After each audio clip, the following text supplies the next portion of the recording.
Hello అండి, అందరికీ welcome to my channel. 5 కేజీలు మిరగాయలు తీసుకొని మరపట్టించడానికి నాకైతే 2 వారాలు టైం పట్టింది. ఇవి నేను ఏమంటూ తీసుకున్నానో నాకు తెలియదు, కానీ 2 వారాల నుంచి వానలు పడటం పోవడం రావడం ఇదే అయిపోతుందన్నమాట. నేను ఎండబెట్టడం, మళ్ళీ తీయడం, మెత్తబెట్టడం, మళ్ళీ ఎండబెట్టడము ఇదే జరుగుతుంది. ప్యాకెట్ కారము అసలు ఎప్పుడూ వాడను కూడా. ఎప్పుడైనా సరే ఊరు నుంచి మిరగాయలు తీసుకొచ్చి మరాడిస్తూ ఉంటాను. లేదు అంటే అక్కడ లేవంటే ఇక్కడే తీసుకొని మరపట్టించేదాన్ని. లాస్ట్ టైము నేను కేజీ మిరగాయలు తీసుకొచ్చి కారం వేయిస్తే అది ఒక 600 గ్రాములు 700 గ్రాములు వచ్చింది అంతే. అది కూడా చాలా త్వరగా అయిపోయిందనమాట. నాకు 2 months కూడా రాలేదు. అందుకని చెప్పేసి ఈసారి 5 కేజీలు అయితే మిరగాయలు తీసుకొని వాటిని ఇలా తొడాలైతే తీసేసాను. ఈ తొడాలు తీయడానికి నాకు 3-4 రోజులు అయితే పట్టిందండి. ఇవి ఆరబెట్టి మరేపించడానికేమో 2 వారాల దాకా పట్టింది. వర్షం వస్తూ పోతూ ఉంది కదా, అలా ఫైనల్గా వీటన్నిటిని కూడా తొడాలు తీసి ఆరబెట్టేసి మంచిగా మరైతే వేయించేసాను. ఇక్కడ ఏం జరుగుతుందంటే, మనం ఎప్పుడైతే ఆరబెట్టి మళ్ళీ మూటగట్టి పెడతామో నెక్స్ట్ డేకి మళ్ళీ మెత్తగా అయిపోతూ ఉంటాయి అన్నమాట. అందులో ఇది అన్సీజన్ కదండి, సీజన్ కాదు కదా, అదొకటి అన్నమాట.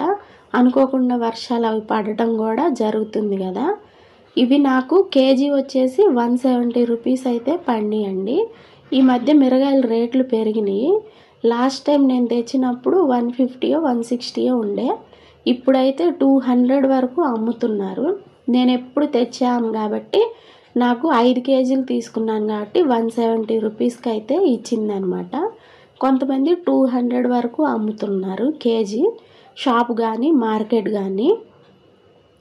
నేను వీటినైతే కొన్ని ఇంట్లోకి కావాలని చెప్పేసి కొద్దిగా పక్కన పెట్టుకున్నాను. ఒక కవర్కి కారం చేయాలన్నా, పొడి కారము, ఇంకా పచ్చళ్ళు అలాంటివి చేయాలంటే కావాలి కదా, అందుకని చెప్పేసి.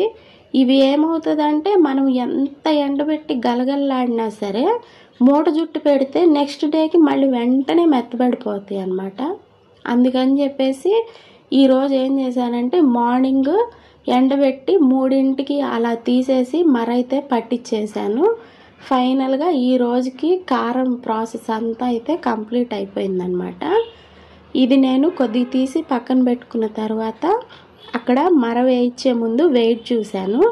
వెయిట్ చూస్తే దగ్గర 3.5 కేజీల వరకు వచ్చినాయి అనమాట.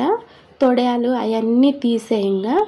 అయితే కారం వేయించిన తర్వాత నాకు ఈ కవర్లు కానీ ఆ డబ్బా వెయిట్ కానీ అన్నీ తీసేస్తే మ్యాక్సిమం ఒక 3 కేజీల 200 గ్రాములు ఏమో వచ్చిద్ది అనుకుంటున్నాను నేను రఫ్గా అయితే.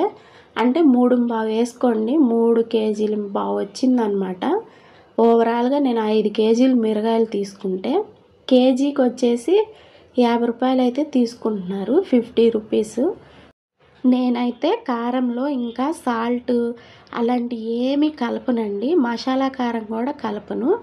నాకు అవసరమైనప్పుడు కొద్దిగా తీసుకొని ఎండు కొబ్బరి, చిన్నుల్లిపాయలు, జీలకర్ర, ఉప్పు, పసుపు ఇదంతా వేసి మసాలా కారము ఎప్పుడు అవసరమైతే అప్పుడు కొద్దిగా నేనే అయితే ప్రిపేర్ చేసుకుంటూ ఉంటానన్నమాట. అందుకని సపరేట్గా మసాలా కారం ఏమీ వేయించలేదు, అంతా గొడ్డు కారమే వేయించాను. దీంట్లో ఉప్పు కూడా కలపను నేను.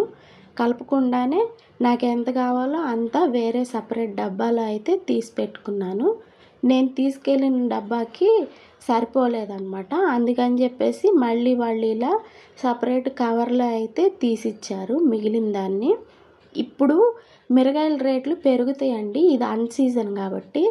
మార్చి ఆ టైంలో మనకి మంచి సీజన్ కదా పచ్చళ్ళు పట్టుకోవడానికి. మళ్ళీ మనకి పంట కాపు కూడా వచ్చిద్ది. 3.25 కేజీలకు గాను నాకు మొత్తంగా 1000 రూపాయల 20 రూపాయలు అయితే అయినాయి.